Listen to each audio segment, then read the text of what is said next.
Assalamualaikum warahmatullahi wabarakatuh. Halo semuanya, bagaimana kabarnya?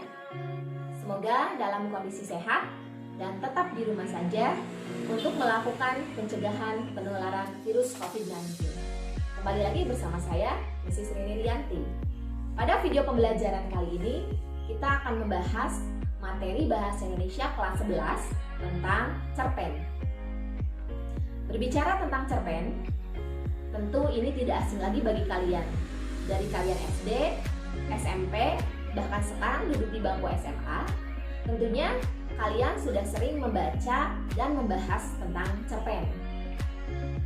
Tetapi terkadang saat pembahasan tentang cerpen, kalian malas untuk membacanya. Padahal dari cerpen yang kita baca, kita bisa mengambil hikmahnya.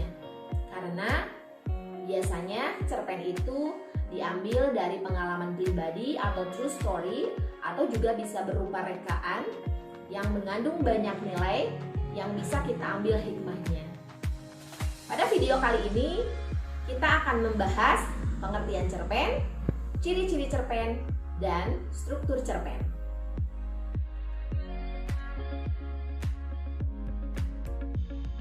Apa sih cerpen itu?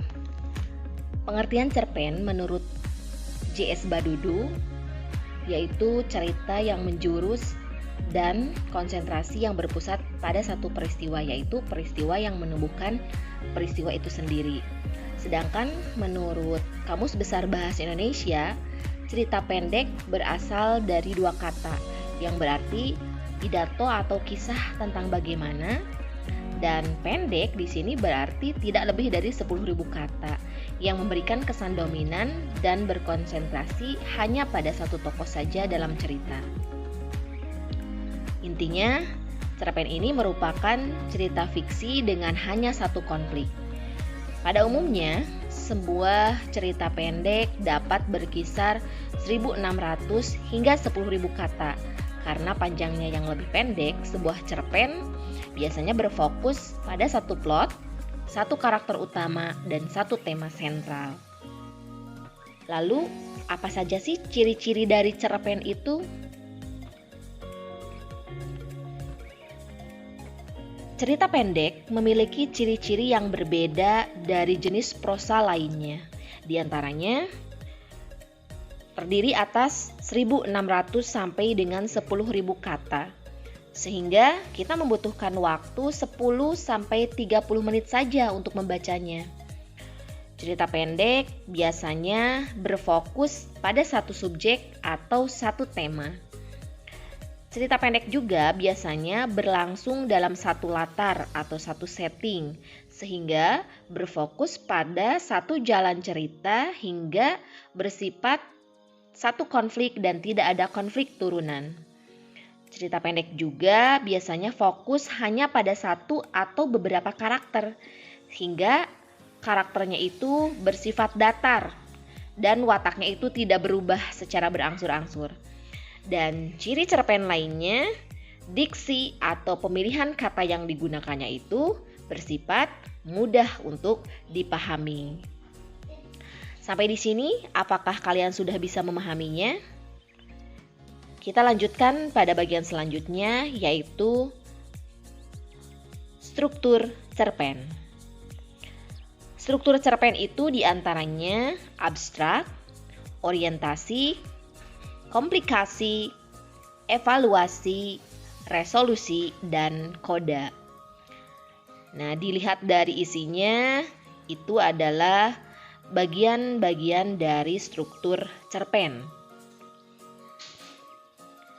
Abstrak merupakan bagian dari cerpen yang bersifat pilihan. Dan abstrak ini juga merupakan gambaran awal cerita serta berisi rangkuman atau intisari dari cerita. Orientasi atau bagian pendahuluan, di sini tokoh dan latar diperkenalkan, di mana latar itu terdiri atas latar waktu, latar tempat, dan latar suasana. Bagian selanjutnya yaitu komplikasi atau konflik cerita, di mana tokoh-tokoh atau pelakunya menghadapi konflik atau permasalahan, dan seringkali hal-hal menjadi lebih buruk bagi mereka, dan mereka perlu menemukan cara untuk menyelesaikannya. Evaluasi ini merupakan perjalanan konflik sampai ke titik tertinggi. Jadi pada bagian ini berada pada posisi klimaks yang nantinya akan ditemukan pemecahan ataupun peleraian. Bagian selanjutnya yaitu resolusi.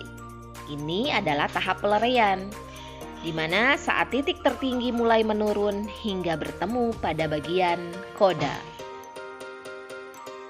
Koda ini adalah bagian akhir dari cerpen. Penulis akan menyampaikan pesan moralnya baik secara eksplisit maupun implisit. Demikian pembahasan materi tentang pengertian cerpen, ciri-ciri cerpen, dan struktur cerpen. Jika ada pertanyaan terkait materi hari ini, silahkan kalian kirimkan ke Google Classroom. Terima kasih sudah mengikuti pembelajaran hari ini. Sampai jumpa di pertemuan berikutnya. Wassalamualaikum warahmatullahi wabarakatuh.